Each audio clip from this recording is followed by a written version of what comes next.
Hello, everyone. Welcome and happy Mardi Gras. My name is Bianca Collins.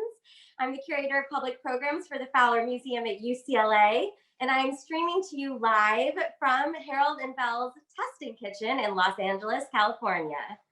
I'm very pleased to present today's program as part of our Global Cuisine Cooking Lessons, which offers the opportunity to learn how LA's favorite international restaurants cook up their most famous, easy to make dishes in live cooking classes led by their chefs over Zoom. It turns out when food is your love language, some secrets are too good not to share. LA's famous Harold and Belle's restaurant has been serving authentic Louisiana Creole cuisine for over 50 years. Zagat declares that you would have to drive to Louisiana to do better. Today, the Fowler is very pleased to be celebrating Fat Tuesday with Ryan Legaux, owner and chef of Harold and Belle's. And the only way that we know how to do that is by cooking.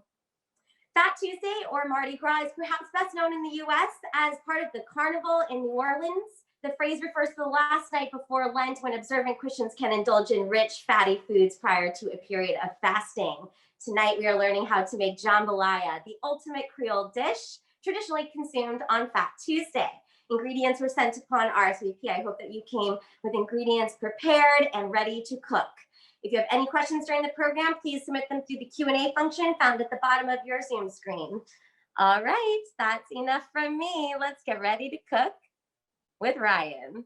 Hey, Ryan. Hello. Happy Mardi Gras, everybody. Like Bianca said, we are above Harold and Belle's restaurant here in Los Angeles, California. We're going to be putting together some jambalaya today. To celebrate Mardi Gras, to indulge, as she said, and we're going to put one together today that is quick, simple, easy to do at home. Before we really get into it, I'll talk a little bit about the origins of jambalaya, which developed in southern Louisiana, of course, but the origins before that date back to all these cultural influences that exist in Louisiana already, and we're talking Spanish, French, and West African, as well as Native American cultures.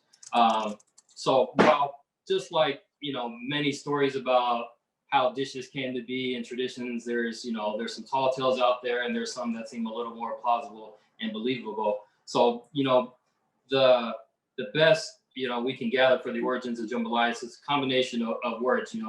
The Spanish and French refer to ham as hamon, excuse my pronunciation, and then aya is a West African word that refers to rice. So the combination of those two, you come up with something like jambalaya. So other than gumbo, it's probably the most famous dish that New Orleans is known for. It's eaten not just during Carnival season, but all throughout the year. Mardi Gras Day is just it's a good day to put it together because it's, as you can see, it's a big pot dish. We can share, we can let it cook and walk away and come back, and we can do all those things. So this is one of those dishes, just like gumbo and so many other Southern dishes, that is kind of, came about as like a poor man's kind of catch-all. You use extra meat, extra seafood, you stretch it out with rice so that you can either feed yourself or feed your family for days, if not weeks. So it's one of those dishes that kind of kept people starving during, whether it's bad weather, bad economic times, or whatever it may be.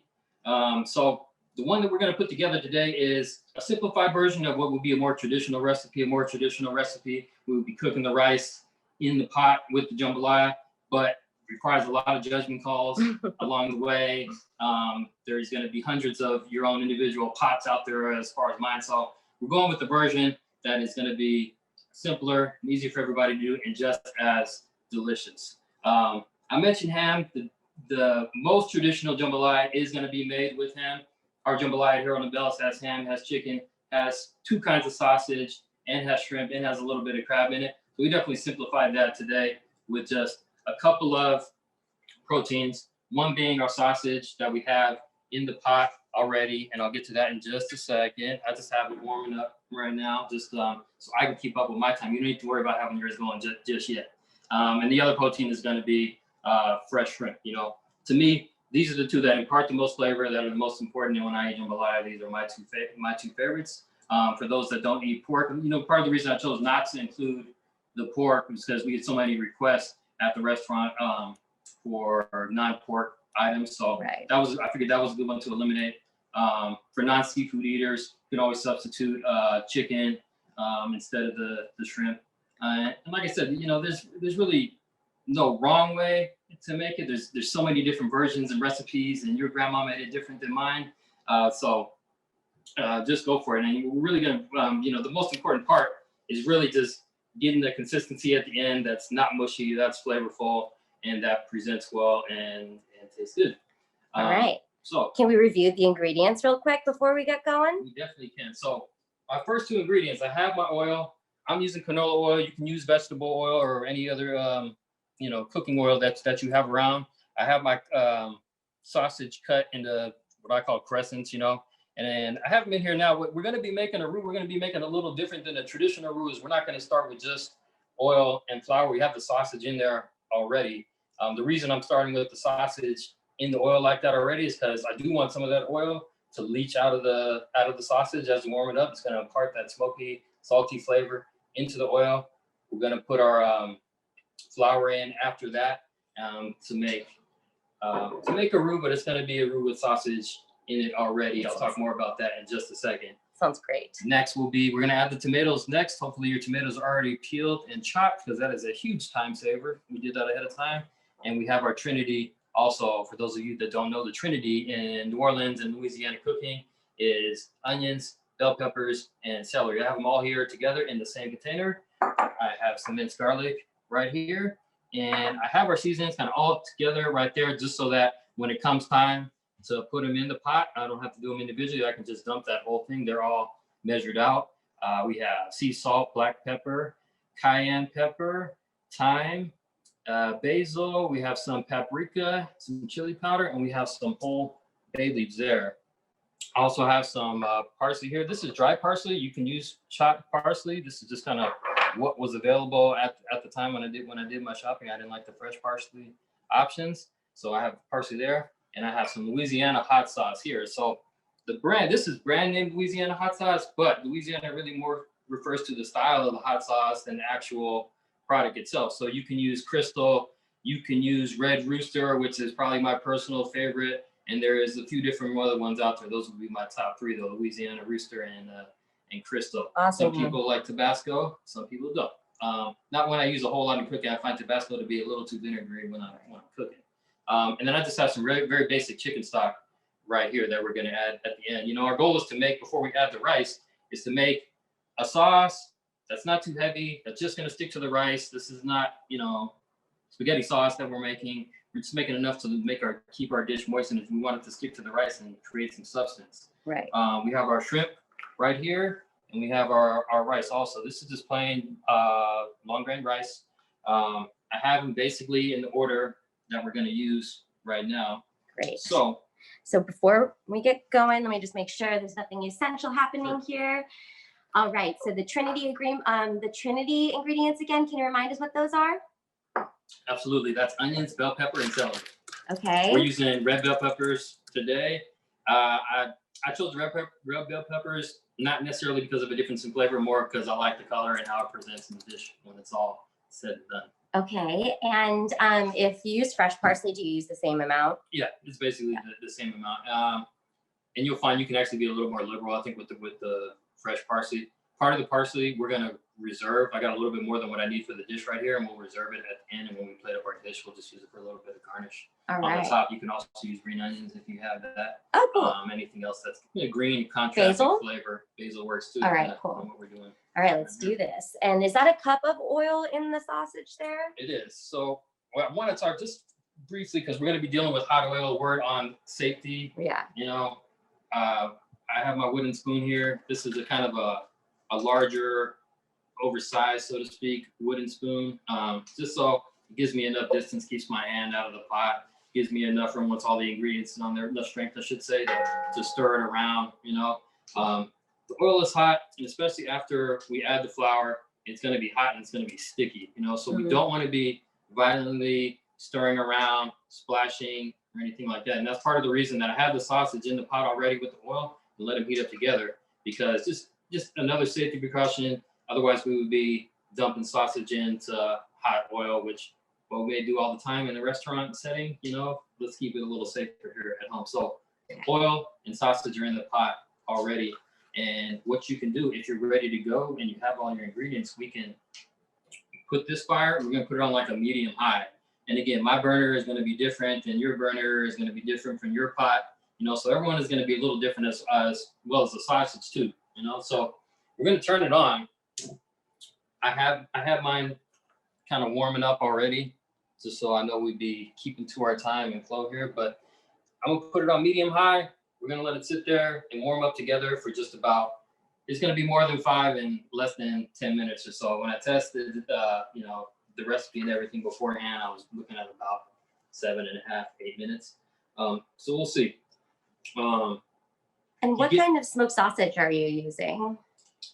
These are regular store bought. I went to the grocery store. I got, you know, ingredients I felt like everyone can find. So this is Hillshire all beef smoked sausage. There were a ton of options in the store as far as all beef smoked sausage. You know, they had uncured versions. They had versions with casings, without casings. But this one was pretty, I don't know, pedestrian. You know, just very simple. Okay, you cool. know, when your sausage is going and the oil starts to leach out of it, you know, it's going to be somewhat of a browning effect on your sausage. If you feel like your sausage are overcooking in there, you can move forward with the next step, which would be to add the flour. I'll actually do it a little bit earlier on mine, just to make sure if anybody has sausage out there that may be browning a little bit early than mine, that we're not burning up, that it's going to be okay. So everyone should have 1 cup of oil in the pot with the sausage warming on medium heat. Yep. All right. All right. And the other thing is, you know, when we're making roux normally, let's say we're making roux for étouffée or gumbo. Let's use étouffée for an example because you need a lighter roux, you know. So it's going to become a point in time where you want to stop your roux, you know. So what we do to do that is 1, turn out the fire, and 2, we start adding cold ingredients to it. So what we're doing today is we're going to add our tomatoes to it. That's really going to stop our roux from cooking. It's going to do 2 things. It's going to slow our roux down from cooking, and it's also going to help liquefy these tomatoes and make really kind of the foundation for the sauce that we're making here. So if at any point you feel like your roux is getting away from you, you start seeing black specks, if it starts smelling burned at all, if your sausage is starting to overcook or anything, add your tomatoes, slow the whole thing down. What about someone who wants to leave their peels on their tomato? Is that okay? Yeah. All right. You can do it. If they're cut, you know, the inside part of the tomato, they're gonna liquefy. But what you're gonna end up with, that skin is gonna be in your dish at the end, and you're just gonna have to chew it. You know? Okay. Yeah. All right. So while we're waiting, can you talk about the key characteristics in taste and texture of jambalaya? Like, what do you want? What don't you want? Sure. The main thing with jambalaya, in terms of what don't you want want mush. You know, you don't want your rice at the end just to turn the mush. So that's why cook the rice ahead of time. When we keep it cool or room temperature, we don't want it hot. Because when we add the rice at the end, we want it to hold this texture. We want it to heat up so we can eat this right away. You know. Right. So as far as texture, that kind of is the main thing. The thing is, you know, we're using the fresh ingredients like the Trinity here. We don't want to overcook them. It's going to add extra texture, a little bit of crunchiness to it. The flavor profile, the traditional flavor profile for a jambalaya is going to be on the spicier side. So, you know, you see where you're using black pepper, we're using cayenne pepper, and we're using hot sauce in here. All 3 are going to impart different versions of spiciness. Right. So, you know, I chose these levels for this one today just to it's kind of right middle of the road level of spice. It's not zero spice, but it's not over the top either. And if people want to reduce spiciness along the way, which spices should they be using less of? I would start with the cayenne pepper. Cayenne pepper. Yeah, okay. So use a little bit less of that. I'm gonna check my recipe here. I think we have what do we have on the cayenne? We have a half teaspoon. So if you want to use a quarter on there, that would be just fine. And if someone wants a gluten-free adjustment, can they just sub a gluten-free flour? Yeah. Flours like rice flour, quinoa flour, garbanzo bean flour. Right. They'll all cook in roux, but what I've found is, you know, the milling of all-purpose flour is so fine and powdery, it just makes it very smooth. Whereas those other ones, you may get a little bit grainier of a roux. when that happens, what you end up having to do is cook it longer, not cook it longer with just oil, but cook it longer with your other ingredients so that it's cooking down and softening up without burning. And so I can see some steam coming off of the sausage. Someone's wondering if they should be keeping their casing on their sausage. I keep it on mine, and part of what cooking in the oil ahead of time is going to do, it's going to make it a little more biteable. I'm not going to say the word crunchy. It's not crunchy, but just biteable, so it's not like chewy or sticking together. You can bite into it and it'll break. Helps keep its form. Yeah. Okay, so someone says their sausage is browning. Do they wait until it's dark brown, or just like once it starts browning? Just once it starts. So if your sausage is browning already, turn your fire on low. I'm gonna let mine catch up just a little bit right now, and anyone else who may be behind will let them catch up a little bit right now before we add the flour. Just keep your fire on low, keep stirring it, and don't let anything stick just yet. We'll give it just another minute or so to make sure everybody is on the same page as us. And would cornstarch work as a sub for the flour, or no? Okay, no. Don't do the cornstarch. Okay. And is there a big difference between using ground thyme and basil versus dried versus fresh? So, no, not really. Your fresh is going to impart a little more fresher flavor, but it's also going to cook away a little bit, so if you are using fresh, keep that in mind. Towards the end, maybe reserve half of it for the end and add it in later, because you don't want your those aromas to cook out of your dish beforehand. But no, I use a combination of fresh and dried, just depending on what's available in stores at the time. Most stores have the fresh available all the time, so no, it doesn't make that big of a difference. And if someone's really allergic to spicy peppers, black, and any kind of chili, is there any seasoning that they can substitute for a good taste, although it won't be traditional? And they also wonder if you ever add okra, or if that's just gumbo. Okay, sure.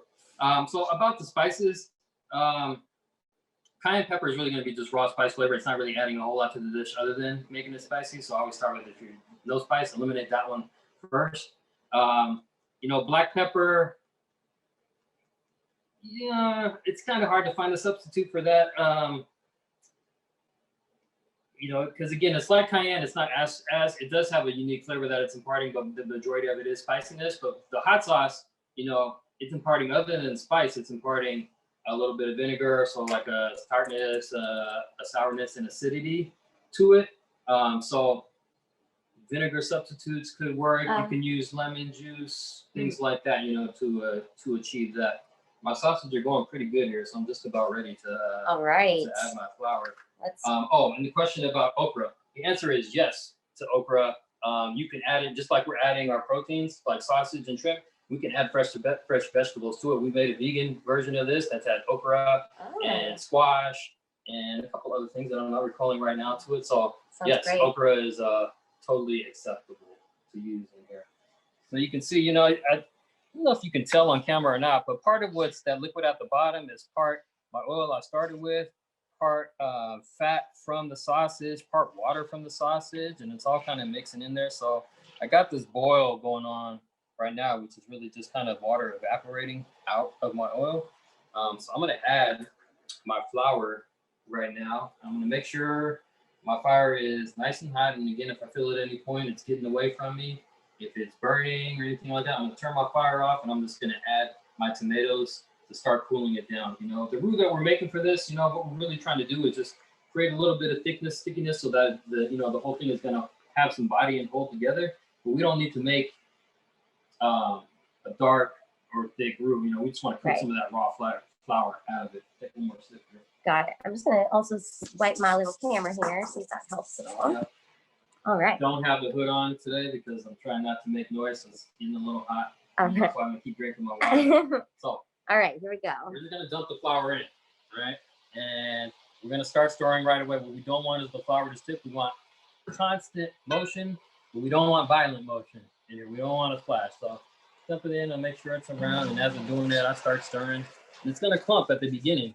Normally when we make a roux, we're using a whisk. We're making it real smooth. This is going to clump at the beginning, but just bear with it for a second. It'll smooth out. And just want to keep stirring constantly. Make sure if you see any clumps, wet spots, just make sure, or excuse me, dry spots, make sure you get them. And we're just going to stir So I think some people here are making roux for the first time. Yeah. Can you help explain like the function of a roux? Sure.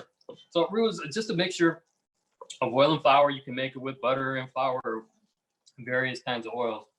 And it's a thickener, right? So this is going to be the base of so many of our sauces, of our etouffee, of our gumbo. And, you know, you have roux starting from blonde roux, which are very light and yellow looking, kind of similar to the color of this oil that's in here now, all the way to darker roux that we would use for gumbo or something like that. All right, I'm going to keep it on the roux, but go look at some questions. All right, people are doing fine. People just have lots of questions about the sausage still. So right now in the pot, it's oil and sausage only, plus the flour, right? Okay, and then someone's using a dewy sausage. They just had some laying around. It's going to be spicy. Should they still add the cayenne? You know, it's a personal question. How much spice do you like in your life? And again, I don't know except the brand of andouille sausage or anything like that. But the dish is traditionally spicy, so you're not hurting the dish by adding it. And yeah, you're using a cast iron pot. Someone says, does it matter? I mean, I assume so since you chose it, but it's not like you can't make one without it, right? No, you know, you want the thickest bottom pot that you can get, because what happens when you're making roux or when you're really cooking anything on high heat, you know, a thin pot is going to create hot spots, which are going to create burns and scorches in your dish, you know. So chose a cast iron because heat distribution, most of all, it's got a heavy bottom. In our household, we cook with cast iron most everything for various reasons. Makes the cleanup easier. It doesn't stick. It's naturally non-sticking. Gives you some extra iron in your diet. Okay, so the lighter the roux, the more it thickens, and the darker, the less it thickens, correct? Someone asked? No, not necessarily. It's just kind of, you can play with different ratios of your oil and flour together. It's going to impart a different flavor, the darker, a little bit of an earthiness to it. I don't want to say smokiness, but an earthiness to it. So my sauce is if you can tell, the edges have kind of started. You can see little parts starting to brown in there. So this is kind of just about where I want them, because they're going to keep cooking. I know some oil is already leached out in there. I know the flavor is building in there right now. So I'm going to go ahead and add my tomatoes right now. Thank you. I got all my ingredients set up so I can just dump in. Again, you know, it's oil in there right now. So I like to use my spoon a lot just to kind of slow it down. That's a little smart. bit right there. Pour onto your spoons. It doesn't splatter as much. Yeah, I have not turned my fire down at all. It is still on a medium high. I have it on my biggest burner right now, so the medium high for this one is going to be pretty powerful. Yeah. So you can see, you know, my tomatoes are going to start breaking down. You know, we're just going to leave it here and keep going. Again, we want constant motion. It cooled my dish done already. You can see I'll move some of the stuff over. You can see, you know, parts of the flour and stuff are sticking at the bottom. You know, it's kind of natural. It happens almost all the time. We make an etouffee, we're making gumbo and things like that. You know, it's going to happen. So what you want to avoid, though, when you do get some of that stickiness at the bottom, you don't want to give it a scrape and start scraping it off the bottom. You want to kind of move stuff around with the bottom of your spoon as much as you can. Keep stuff going over them. Just don't scrape it off into your dish, because you'll end up with either dark specks in your dish, scorched pieces and things like that. It's fine down there at the bottom. It's okay to have a little stickiness at the bottom. It may or may not go away when we add the chicken stock later, but either way, it's fine. So I'm just gonna keep breaking my tomatoes down here, stirring them constant. When we're making, again, take it back to etouffee and gumbo, we're sometimes sitting here stirring roux for 20, 30, 40 minutes here. This is gonna be a long time. Much quicker here, you know. All right, everyone says it smells amazing in their homes already. Good. Oh, we haven't even gotten to the smell good stuff. Would you ever blend your tomatoes in a blender instead of peeling and chopping them? Yeah, I've done that before. If I wanted to just do it quick, like I didn't prep my tomatoes ahead of time. You know, when I use my Vitamix for that, and you know, it can break them down and get them real smooth. You end up whipping in a little bit of air. So you end up with more of a pink color than what you may be expecting, but no, it'll work. So if someone says that they're from the New Orleans area and they just cannot prepare a roux that has an even consistency, it always comes out really thick. Mm-hmm. Is there a better technique to develop a roux that's more even in texture? My question would be, what ratio are you using? Are you using like a 1-to-1 ratio on your oil and flour, which is what I usually do? If you feel like it's coming out thicker than you want, maybe consider first cutting back the flour and then maybe building it back in or trying different versions of it with more or less flour. And it really comes down to if it's coming out lumpy, either you're not stirring enough or you're walking away during the process or the fire may be too high. So I would say just kind of slow it down a little bit. And again, constant much. So like if I'm sitting here, this one's got tomatoes and sausage in it already. But if I'm sitting here with just my oil and flour, I'm sitting here and I'm rocking back and forth and I'm stirring for at least 20, but probably 30 to 40 minutes, right? Depending on those. So you really have to kind of babysit it with your roux, especially because if your roux burns, that scorch flavor is gonna end up throughout your dish. It's gonna ruin the flavor from the very beginning. You're gonna have to start over. Yeah. Okay, so can you just review everything that's in the pot and in what order you did it? Sure. First thing I put in the pot was the oil. I'm using canola oil today. I use grapeseed oil a lot though. I just find it to be a healthier oil, but this is canola oil. And then we had our sausage in because we wanted the sausage to leach some of that sausage oil out to create more flavor in our roux. We added our flour after that, and then we added our tomatoes to let them start liquefying and breaking down, which they are. And you can see some separation in here now. You can see some oil separating out. This is a good time to add our Trinity. The Trinity, which is? We have onions, bell pepper, and celery. We chose red bell pepper today for no other reason than I like the way it looks. So any kind of bell pepper, celery, and onion. You're going to keep it going. It's a good way to control the temperature of your dish. If you like I said, I keep my fire up high and going and cranking the whole time. And if I get to a point where I feel like I need to slow it down a little bit, it may dictate, adding something earlier than I normally would, which it's not going to make a whole difference a whole lot here. We're not trying to overthink this here. It is Mardi Gras. We're usually sipping something while we're cooking anyway, and we got friends and family over and stuff like that. So this is an easy dish. As long as we babysit our roux a little bit at the beginning, we're fine. All right. So we're just gonna keep stirring. Well, while you're stirring, I got some questions. Yep. Okay.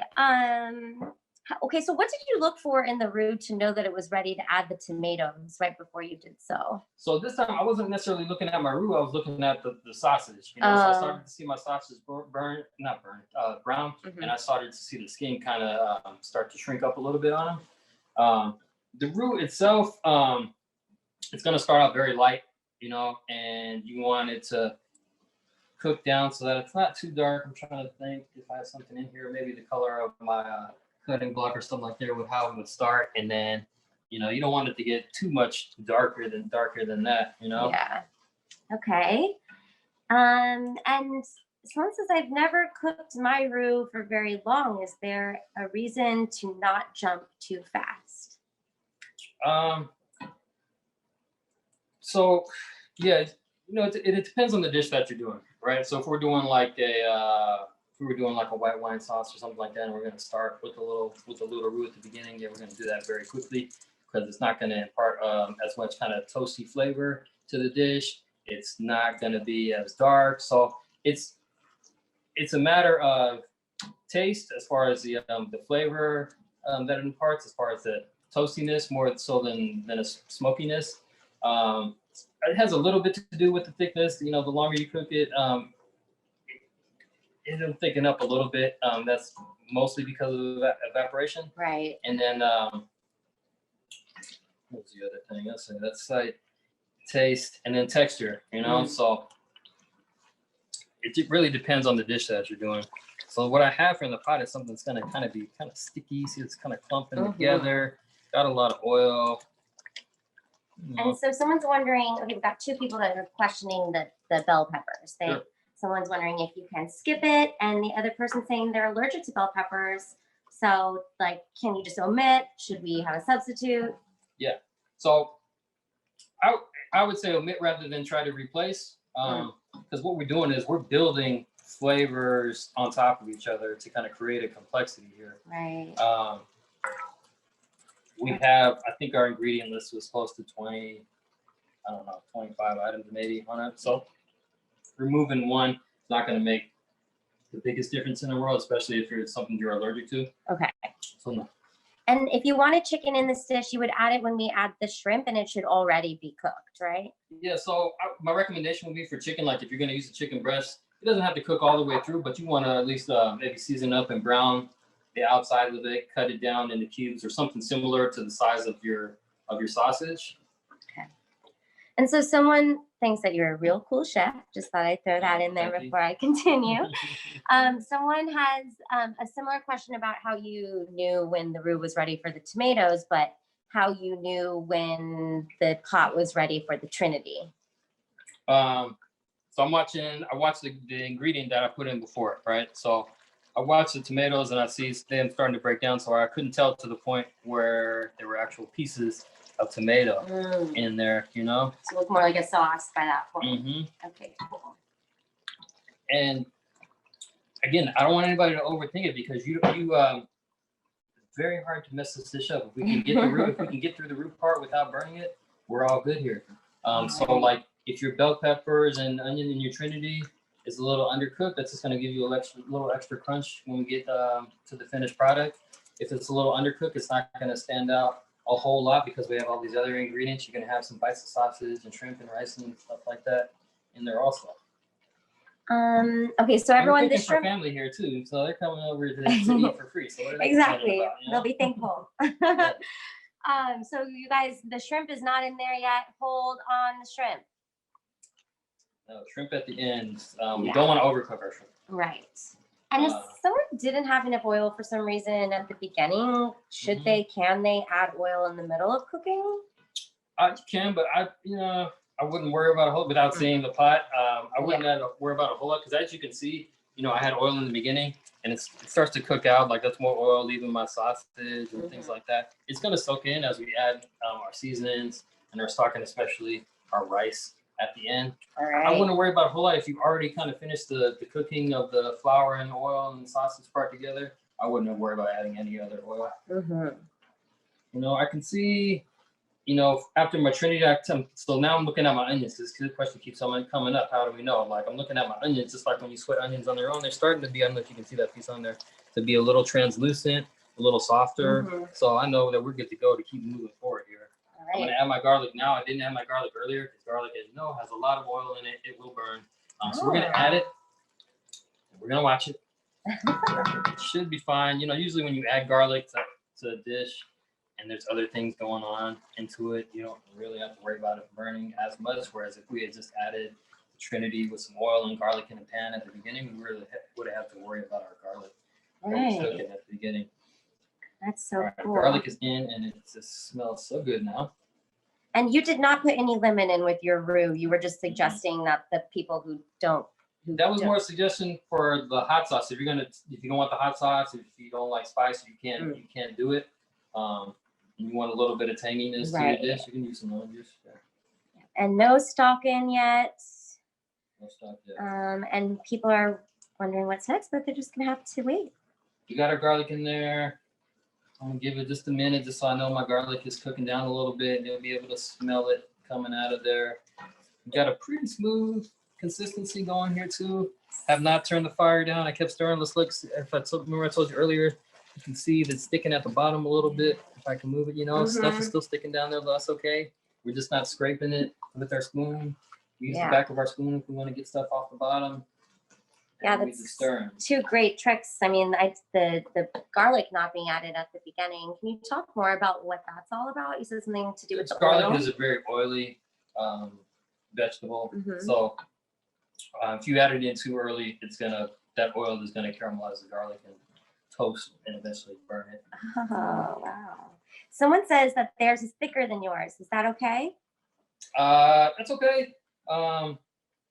You may not have as much oil for whatever reason, maybe the sausage or something like that. What we can do is we get to the stock. If you have extra stock at the end that you want to add, we'll get that. But it's okay if it's thicker than that. We're gonna add some liquids too. We have hot sauce to add. We have chicken stock to add. Right. You know? Okay, and someone says my oil is beginning to separate. Yeah, mine did a little bit too. I kept stirring and it came back together. Okay. As we add more ingredients, a lot of them are gonna soak up some of the oil. All right, so just keep stirring. Too much right now, yeah. There's often a tendency for people to want to add flour to stop to do that. Oh yeah. No, you really don't want to do that. You'll end up with clumps. Okay. You'll end up with raw flour potentially if you're saving that to the end. But if you feel like you want to thicken it up for whatever reason, you can always make a little roux on the side and add it to it. Okay. Just like if you feel like it's too thick, you can always add a little extra chicken stock, add a little extra hot sauce. So this is good, That it's creamy already. Yeah, we can tell that it's kind of smooth, it's consistent, it's creamy. I think it's about time to add our seasonings. Again, I like to have everything. I'll move that so you can see all together in one dish so that we can just very easily dump it. And then we're gonna mix it all in with our salt there at the end. Here's that bay leaf. Right. I'm gonna try not to break my bay leaves in there because either it'll make it more difficult when we go to take them out at the end, or somebody might get served just bay leaf crumbs in there, and it's not the best. Like it's not gonna hurt anything, but So again, we're stirring right now. Fire's still hot, medium high. Our seasonings are in there. Our seasonings don't need to cook the whole long. Seasonings melt into your food just like. So this was all of the spices except for the parsley, right? Yeah, but we can add that too. Oh, okay. I'm gonna add my parsley now. Also, I'm gonna reserve just a little bit. This was a cup, and I'm gonna reserve this to some pinches at the end when I go to garnish my final. All right. So you probably put about 3/4 cup in there. Yeah, about that. Something with a relatively mild flavor. Also, so it's not going to make or break your dish. If you put a little more, you put a little less. Is cilantro okay if they don't have parsley? I mean, it'll be fine. Cilantro is going to make the flavor profile skew a little bit sweeter than what we want. Okay. So I would say probably skip it. Okay. And someone's wondering if you can repeat what spices you threw in there. Sure. We start with sea salt. I use any kind of salt. I prefer sea salt for my cooking. Black pepper, cayenne pepper. We had some dried thyme, some dried basil. We have paprika, chili powder. That was it. Garlic. All right. Yeah, we're still stirring, and we're looking pretty good too. here. Awesome. I see my prices kind of start to break down a little bit. Wow. It only takes a minute or 2 to 3 minutes, I guess I should say, for your seasonings to kind of start melting in there. So by this point, they're kind of melted in there. The flavor's been spread evenly throughout the dish. We're about ready to add our next ingredient, which is going to be the hot sauce. All right. And can you remind us again, like what the alternative brands are if they don't have Louisiana hot sauce? Sure, it's Louisiana style hot sauce, but there's also a Louisiana brand. So you can do Louisiana brand, you can do Red Rooster, you can do Crystal. Tabasco would be my 4th choice. Okay. And there's a few different other ones, but those would be the top ones. Louisiana style hot sauce. And we're just gonna pour it right on. Woohoo! Oh, and so someone's wondering if they can use oregano instead of basil. Yeah, we use oregano in a lot of New Orleans dishes.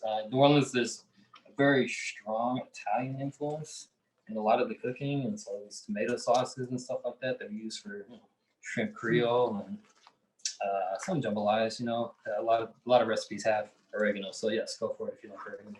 Awesome. How many people would you say that this is going to feed? I mean, I feel like at least. If this is the only thing that you're eating, 6, 8. Yeah. Maybe 10 if you're gonna pair it with a little salad. I don't know if you got some heavier beer. Yes. Feed less people. Speaking of which, someone says, what type of wine or beer would you pair with jambalaya? Syrah, Cabernet, IPA, ale. So I'll usually go Pilsner or Pale Ale. A little bit on the lighter side, because this is, for me, it's going to be filling already. I don't want to get full from the jambalaya and full from the beer at the same time. So I'll go with a lighter beer usually. For wines, I usually go with a Cabernet because they're pretty versatile. Cool. Like that. Champagne works well with spicy foods also. So someone's saying they can't find their hot sauce. Can they use a teaspoon of crushed red pepper instead? You can. It'll give it spice, but it's not necessarily gonna give it the tanginess, the vinegariness that we talked about before. So this is the part with maybe you have some lemon juice, maybe you have just depending on what kind of vinegar, a teaspoon of vinegar, half teaspoon of vinegar, probably more likely.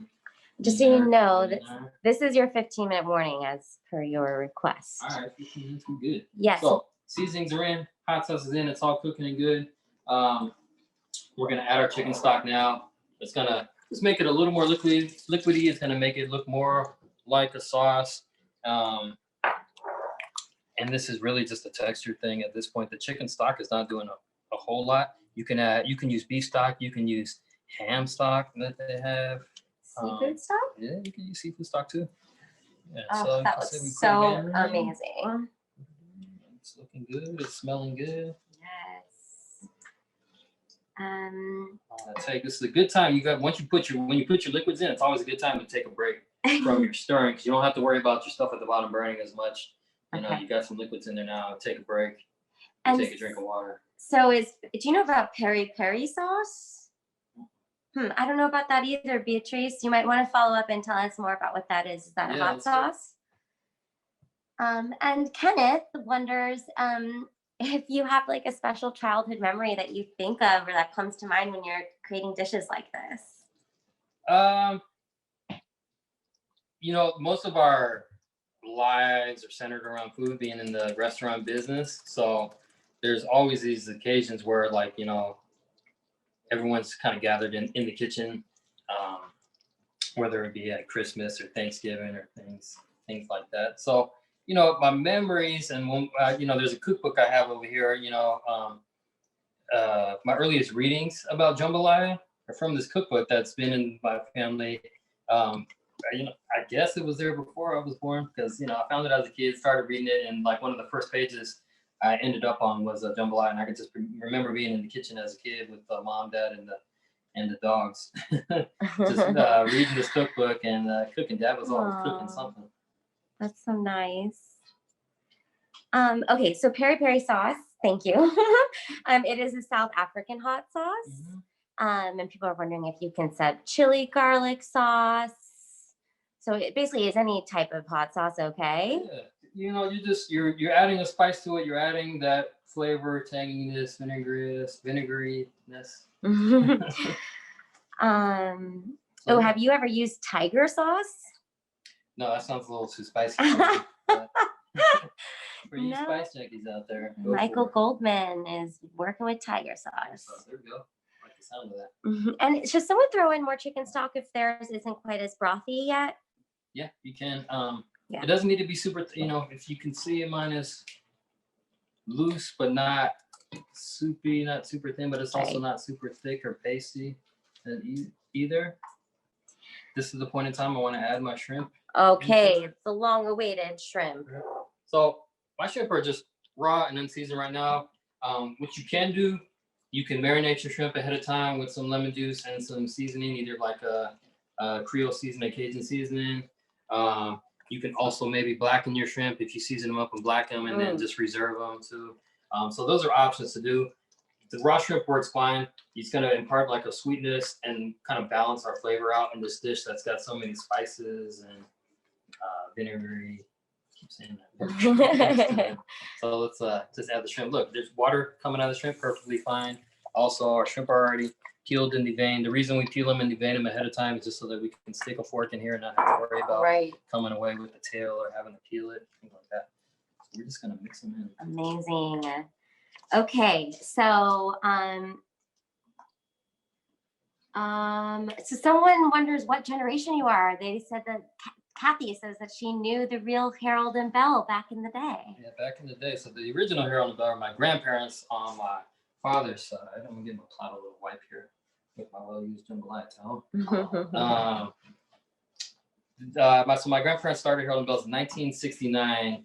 The neighborhood that we're in, Jefferson Park in LA, was kind of a settling ground for people coming here in the 40s, 50s. There was a big migration from people, especially people of color, from the South, coming west, as well as other places. But a lot of people ended up in Los Angeles here.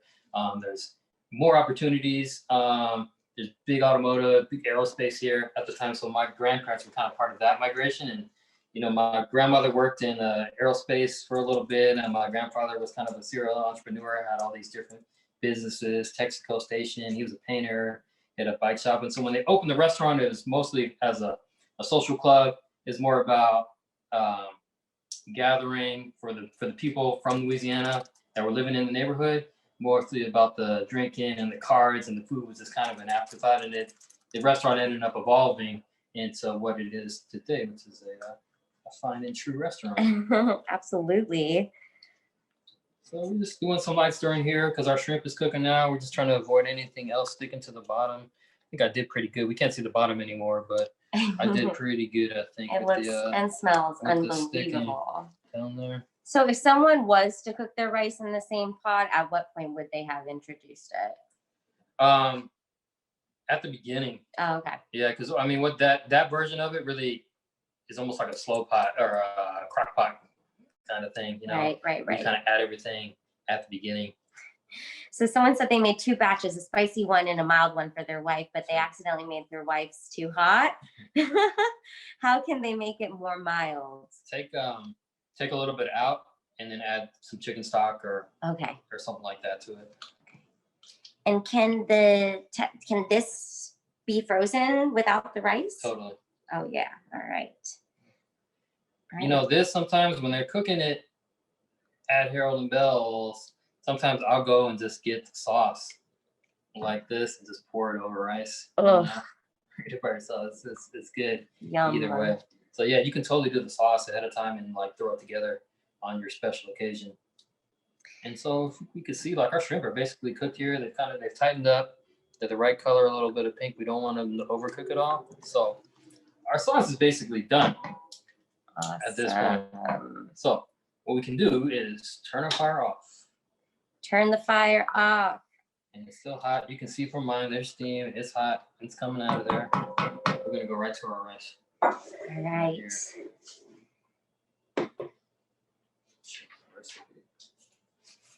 Yes, we're almost at the finish line.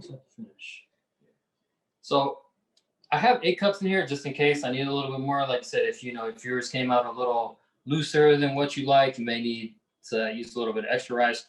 If yours is a little thicker than what you like, you may want to use less. My recipe is 6 cups. This is 8. 6 is right here. So I'm going to add, I'm going to leave 2 cups in. We'll see what it looks like. If we need to add more, we'll add some more. Our rice is still, I can tell by the cup, it's still pretty cold. Do it like this again, because if we were adding hot rice to it, when we add it to this hot dish right now, it's just going to keep cooking. It's going to turn our rice into mush. So what this is going to do now is, the rice is going to heat up. It's already cooked. It's going to heat up. It's not going to cool this down to the point where it's cold or anything like that. So we'll be ready to eat it when it's mixed together. Awesome. All right, there we go. That right. Feel like everything is dumping in. It's cold, so it may seem a little dry, but it's good to go. It's going to get in here and cook down nice. So I'm just going to shake it in.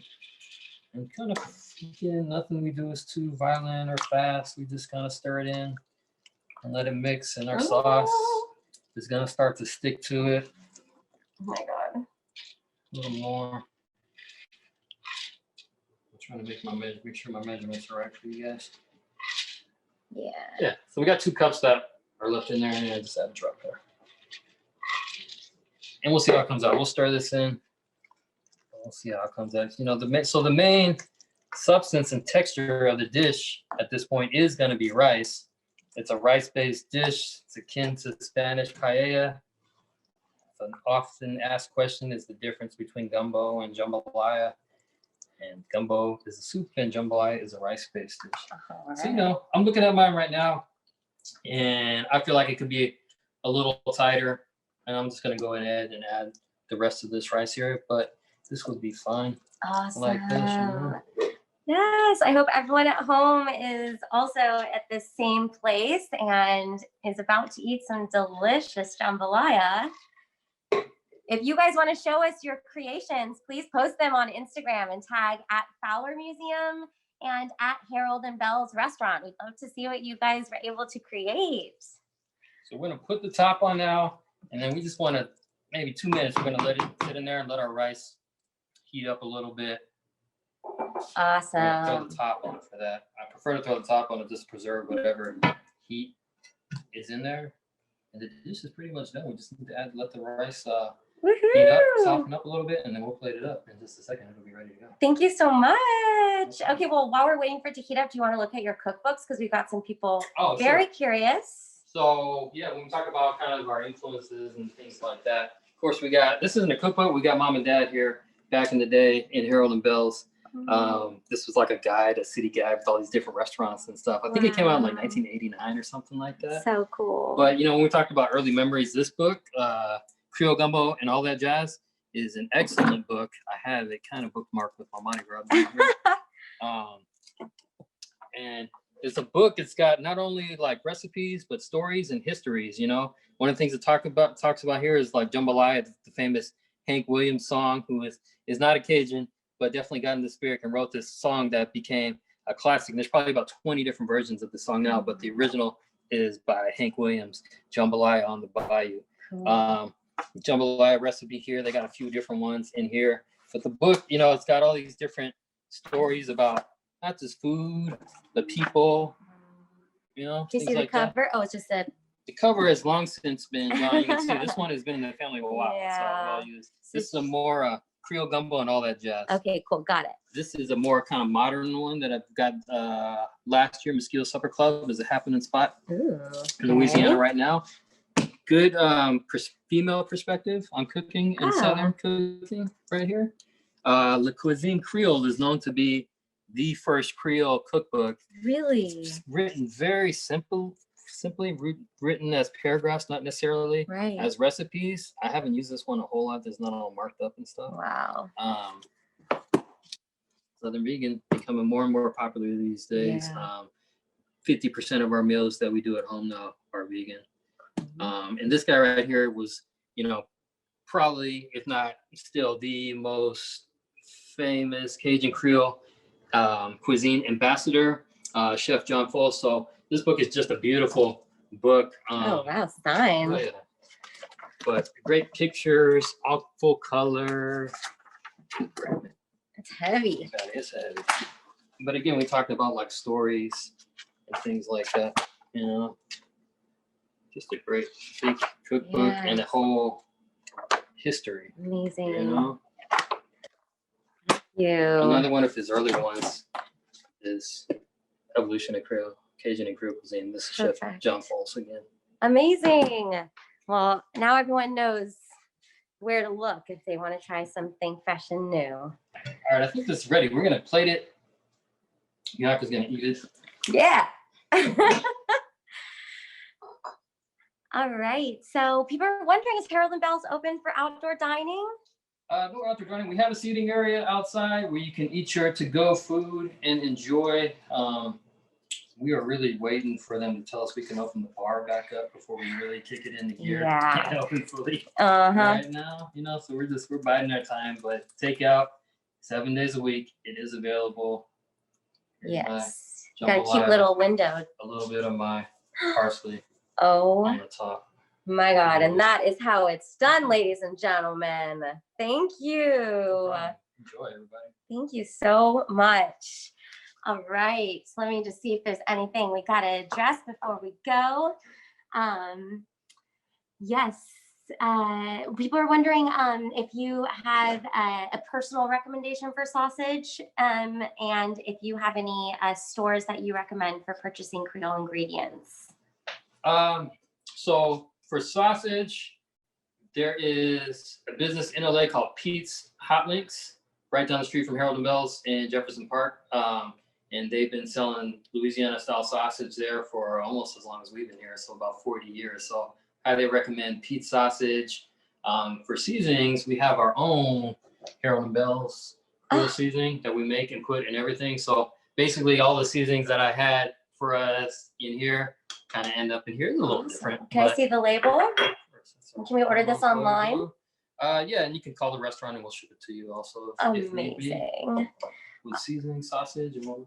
That was it. Online, there's a spot called the Cajun Grocer. Also, Louisiana Crawfish Company. You know where I order live crawfish from. Sometimes they'll have different proteins and sausages. They'll have andouille and they'll have boudin and all these various Louisiana items.